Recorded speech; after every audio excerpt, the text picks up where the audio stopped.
South ఇండియాలోని అతి తక్కువ ధరలకి రత్నాలనందించే ఏకైక సంస్థ 6JVR. సంచలనం కలిగించినటువంటి పరువు హత్య నల్గొండ జిల్లా మిర్యాలగూడలో సరిగ్గా 2018 మార్చి 14న జరిగినటువంటి పరువు హత్య.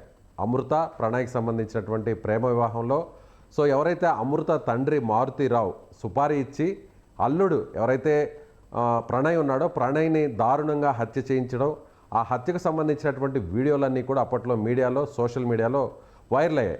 అయితే ప్రస్తుతం ఈ కేసుకు సంబంధించినటువంటి సంచలనమైనటువంటి తీర్పును విధించింది నల్గొండ SC/ST అట్రాసిటీ కోర్టు. ఇచ్చినటువంటి తీర్పు ఏంటంటే, ఒకరికి ఎవరైతే A2గా ఉన్నారో ఈ హత్య కేసులో A1గా ఉన్నటువంటి మారుతీరావు ఆల్రెడీ ఆత్మహత్య చేసుకుని ఆయన చనిపోవడం జరిగింది.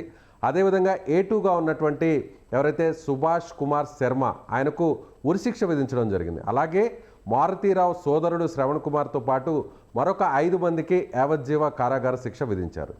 దీని గురించి డిస్కషన్ చేద్దాం. మనతో పాటు ఉన్నారు అడ్వకేట్ అలాగే అనలిస్ట్గా ఉన్నటువంటి ప్రసన్న గారు. నమస్తే మేడం. ప్రసన్న గారు, ఈ తీర్పు పట్ల ఒక మహిళా అనలిస్ట్గా, ఒక మహిళగా మీ రియాక్షన్ ఏంటి? నిజంగా ఈ తీర్పు సరైనటువంటి తీర్పు అంటారా? కులానికి సంబంధించి దురహంకారంగా ఉన్నటువంటి వారందరూ కూడా ఇది ఒక చెంపపెట్టు లాంటిది అనుకోవచ్చా? ఫస్ట్ రంగనాథ్ గారికి కంగ్రాచులేషన్స్ చెప్తున్నాను. అతని ఇన్వెస్టిగేషన్ ఏదైతే దీని మీద పట్టు విడవకుండా చేశారో అలా అందరూ కూడా ఉండాలి అని కోరుకుంటున్నాను. సార్తో పాటు తను ఎవరైతే కంప్లైంట్ ఇచ్చిందో తను కానీ వాళ్ళ పేరెంట్స్ కానీ విట్నెస్లు కానివ్వండి, అందరూ కూడా ఈ కేసులో ఇన్వెస్టిగేషన్ ఆఫీసర్సే కానివ్వండి, కోర్టు జడ్జెసే కానివ్వండి, పబ్లిక్ ప్రాసిక్యూటర్సే కానివ్వండి, అందరికి కూడా నేను కంగ్రాచులేషన్స్ చెప్పుకుంటూ, ఒక పక్క సంతోషంగా ఉంది, రెండో పక్కన ఏంటంటే it took at least almost 5 to 6 years journey ఇది మొత్తం కూడా. అంటే ఛార్జ్షీట్ కోసం 9 months పట్టింది దీని గురించి. ఒక పక్కనేమో ఇది మీరు ఏం చూస్తున్నారంటే లవ్ మ్యారేజ్ అని చూస్తున్నారు. బట్ నా సైడ్ నుంచి నేను చూడడం ఏంటంటే కులంని చంపడానికి చేసిన హత్య అంటారు. ఒక కులాన్ని కించపరచడం అనేది ఒక సమ్ ఎక్స్టెంట్ వరకు ఓకే అనుకోవచ్చు. ఏకంగా కులాన్నే చంపేయడానికి చూసిన కేసు ఏంటంటే ఇదే కేసు. ఎందుకంటే మనం ఏదో తగదాలు ఉంటే ఇంకా ఏదో లాంగ్వేజ్ యూజ్ చేసి వాళ్ళని కించపరుస్తారు అన్నట్టు క్యాస్ట్ పరంగా. కానీ మనిషిని లేపేయడం అనేది ఒక కుటుంబాలు అనే దాంట్లో. ఇంకొకటి ఏంటంటే పనిష్మెంట్లో 1 and 2 డెత్ పెనాల్టీ ఉన్నా కానీ మిగతా వాళ్ళకి లైఫ్ ఇంప్రిజన్మెంట్ ఇచ్చారు. ఆ విషయంలో మాత్రం వాళ్ళకు కూడా డెత్ పెనాల్టీనే ఇవ్వాల్సిందిగా నేను కోరుకుంటున్నా. కానీ ఇప్పుడు ఏమంటే లోయర్ కోర్టు ఇచ్చారు కదా, వాళ్ళు హైకోర్టుకి వెళ్తారేమో బేస్ కనుక్కొచ్చేమో, బట్ లోయర్ కోర్టు చాలా బేస్ చేసుకొని ఇచ్చింది. చాలా మంది కూడా, చాలా సంఘాలు కావచ్చు, రాజకీయ పార్టీల నాయకులు కావచ్చు, నేతలు కావచ్చు, సోషల్ యాక్టివిస్టులు కావచ్చు, ఉరిశిక్ష డెత్ పెనాల్టీ అనేది మన ఇండియాలో అమలు చేయడం కరెక్ట్ కాదు, దీని మీద కోర్టులు కూడా ఆలోచించాలి అనేటువంటి ఒక ఉద్యమాలు కూడా నడుస్తున్నాయి. అలాంటి టైంలో ఇప్పుడు ఈ తీర్పు రావడంపై మీ అభిప్రాయం ఏంటి? సార్, నేను అన్ని కేసులది డెత్ పెనాల్టీ ఇవ్వమని అనట్లేదు. నడి రోడ్డు మీద కళ్ళెదురుగా నరికిన వాళ్ళకే డెత్ పెనాల్టీ అడుగుతున్నాం. మనం అడిగేది ప్రతి కేసులో ఏదో ఊహలతో సస్పెక్ట్ ఉన్న కేసులకు డెత్ పెనాల్టీ అడగట్లే మనం. ఇప్పుడు ఒక ఆమెని లేడీని ముక్కలు చేశాడు అంటే డెఫినెట్గా వాడిని డెత్ పెనాల్టీ ఏమని కోరుకుంటాం మనం.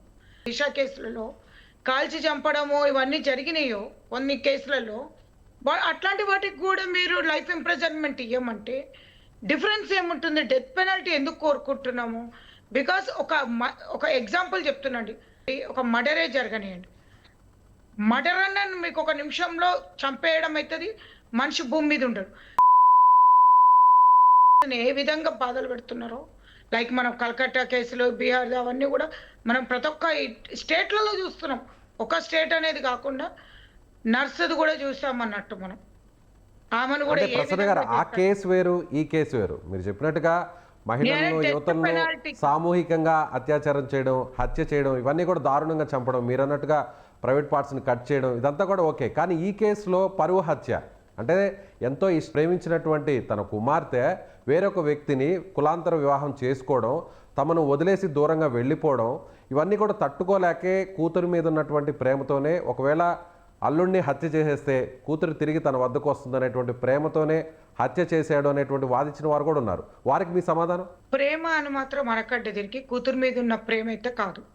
కూతురు మీద ప్రేమ ఉంటే ఒకగానొక కూతురు ఉన్నప్పుడు అన్ని కోట్ల ఆస్తున్నప్పుడు ఒక కులము ఇవన్నీ అడ్డురావు. నా బిడ్డనే నాకు ముఖ్యం. నా బిడ్డ సంతోషమే నాకు ముఖ్యము అనుకుంటాం. ఇది ఏంటంటే డబ్బుతోటి అహంకారం. Is only a small business man before earning. ఏదైతే రియల్ ఎస్టేట్ వచ్చినాక ఆయన ఇదేయాడు. ముందైతే అతను ఐ థింక్ సో కిరోసిన్ అమ్ముకునే అతను అన్నట్టు. ఒక్కసారిగా డబ్బు వచ్చినాక ఇక్కడ కులంతో పాటు ఫైనాన్షియల్ స్టేటస్ అనేది కూడా చాలా ఇంపార్టెంట్ అయింది ఈ కేసులో. ఇక్కడ లవ్‌తో పాటు అంటే నా బిడ్డని చేసుకుంటున్నాడు వీడు, నాకు చాలా ఆస్తి ఉంది, నా ఆస్తిని చూసుకొని వీడు చేసుకుంటున్నాడా? లేదా ఇంత తక్కువ జాతి వాళ్ళకి నేను ఇచ్చి చేయాలా? అన్న దాంతోటి మీరు దీంట్లో ఏదో క్షణికావేశంలో జరిగిన మర్డర్ కాదు ఇది. ఏదో అప్పటికప్పుడు ఏదో అనుకోని ఒకరు అనుకోని చేసిన మర్డర్ కాదు. ఈ కేసులో మాత్రం నేను డెత్ పెనాల్టీ ఈ కేసులో అడగాల్సిన అవసరం ఏంటంటే ఒక టెర్రరిస్ట్‌ని తీసుకొని వచ్చారు ఈ కేసుకి. వీళ్ళు ఏదైతే సుపారీ ఇచ్చారో వీళ్ళ బాబాయ్ కానియండి, నడి రోడ్డు మీద మర్డర్ చేసింది ఎవరు? వీళ్ళ బాబాయే కదా. Yes. అవునా? తండ్రి కన్నా సరే, తండ్రికి ప్రేమ బిడ్డ మీద ఉంది, మరి బాబాయ్కి ఏమైందండి? ఇప్పుడు అంటే బాబాయే తండ్రి అన్నని ఎవరైతే అమృత తండ్రిని ఉసిగొల్పాడు అనుకోవచ్చా? బాబాయే అది కరెక్ట్ గా అన్నారు. ఈయన ప్రొవకేషన్ తోటే తండ్రి ఈ ఒక దానికి ఓకే అన్నాడు. బాబాయ్ అనేవాడు ఈ తండ్రి డబ్బులు ఇవ్వడం 2 కోట్ల వరకు, I think so, more than that or less than that, nearly 2 CR అనంగి సుపారీ. ఒక టెర్రరిస్ట్ని పట్టుకొని వచ్చి డ్రైవర్లని, రూలింగ్ పార్టీ వాళ్ళని, కొంతమందిని 2-3 దీంట్లో 2 రూలింగ్ పార్టీ వాళ్ళు కూడా అప్పట్లో రూలింగ్ పార్టీ వాళ్ళని కూడా ఆ ఏరియాలో ఉన్న పొలిటికల్ వాళ్ళని 2 ఇన్వాల్వ్ చేశారు. అంటే ఇంతమంది పొలిటికల్ వాళ్ళు కూడా ఎందుకు వచ్చారు? మేము కేసు చేస్తే మమ్మల్ని పట్టుకునేటోడు ఓడున్నాడు, మాకు డబ్బులైతే వస్తున్నాయి కదా. సుపారీలో వీళ్ళు కూడా ఒక మనుషులు. అంటే డబ్బు కోసం హత్య చేయడానికి కూడా ఇంకా ఉన్నారు, లేరు అని మాత్రం అనుకోకండి. అంటే ఇది కులానికని, కులం ఎవరు చూసారు? ఒకటి తండ్రి బాబాయ్ చూసాడు అనుకోండి, మిగతా 6 మాత్రం కులాన్ని అవన్నీ సంబంధం లేదు, డబ్బుకి హత్య చేసిన వాళ్ళు డబ్బుకి. అంటే అట్లాంటి వాళ్ళకి నేనేం అడుగుతున్నా అంటే డెత్ పెనాల్టీ ఇవ్వండి అంటున్నా. నేను చెప్పే దాంట్లో క్లారిటీ ఉంది, మీరు చూడండి. వాళ్ళిద్దరేమో కులం కోసం చూస్తారు, మిగతా వాళ్ళు ఏం చూస్తారు? డబ్బు కోసం చంపడం. అట్లాంటి వాళ్ళని కూడా కనికరించాలి అని భూమి మీద ఇప్పుడు మీరే చూడండి, ఎవరైనా చిన్నపిల్లని అరే పోయి చంపండి రా మీరు ఆమెకి అని డబ్బులు ఇచ్చి పంపించి ఆ అమ్మాయిని చంపినాక కూడా వాళ్ళకి లైఫ్ లాంగ్ పెడతాము అంటే మనం ఊరుకుంటామా? స్కూల్కి పోయి పిల్లల్ని చంపినరు అనుకోండి, మనం ఒప్పుకుంటామా? నేనంటున్నాను క్షణికావసం. తండ్రి ఒక్కటి చేసినది వేరు, మిగతా వాళ్ళందరూ కూడా ఒక్కరు దీంట్లో చూడండి. బాబాయ్ తండ్రిని ప్రొవోక్ చేశాడు, వీళ్ళిద్దరు కలిసి మిగతా వాళ్ళకి సుపారీ చేశారు. దీంట్లో ఎవరిద్దరు ముగ్గురు స్కిప్ అయినా కానీ కేసులో లేకున్నా ఈరోజు ఈ కేసు కాకపోయేది. ఇంకా బతికే ఉండేవాళ్ళు మంచిగా ఉన్నారు. అంటే ప్రతి ఒక్కరు మైండ్ సెట్ ఎట్లుందంటే తెగించిన మైండ్ సెట్. ఇట్లాంటి వాళ్ళని భూమి మీద ఉంచడం కన్నా భూమి మీద లేకుండా, అంటే వీళ్ళకి అంటే నా సైడ్ నేను ఒక అడ్వకేట్గా చెప్తున్నాను, హ్యూమన్ రైట్స్ కమిషన్ వచ్చేసి వీళ్ళని మర్డర్లు చంపొద్దు, వీళ్ళని డెత్ పెనాల్టీ వద్దు, మనకంటూ కాన్స్టిట్యూషన్లో ఇట్లా లేదు, మన ఇండియాలో మనకి లేదు, ఇవన్నీ మాట్లాడుతున్నారు కదా. స్పీకర్స్ వేరండి. నేను టీవీ ముంగడికి వచ్చి స్పీచ్ చేయడం పెద్ద గొప్ప కాదు. నా జోలి నాకే అట్లా జరుగుతా నేనేమంటా? ఆ ప్లేస్లో నేనే ఉన్నా, నాకే జరుగుతా ఏం చేస్తాను? పోలీసుల వరకు కూడా చూడా, నేనే పోయి మర్డర్ చేస్తా అనిపిస్తుందా లేదా? కానీ దేశంలో కావచ్చు, తెలుగు రాష్ట్రాల్లో కావచ్చు, తెలంగాణలో కావచ్చు, ఆ తర్వాత కూడా చాలా హత్యలు జరిగాయి, చాలా పరువు హత్యలు జరిగాయి.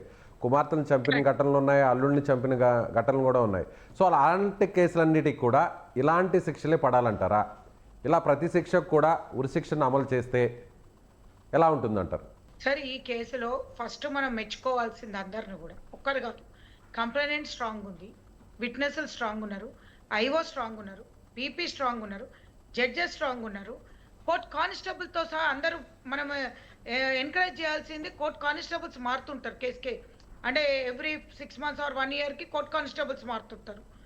సమ్ వాళ్ళకి అటు ఇటు ట్రాన్స్ఫర్లలో.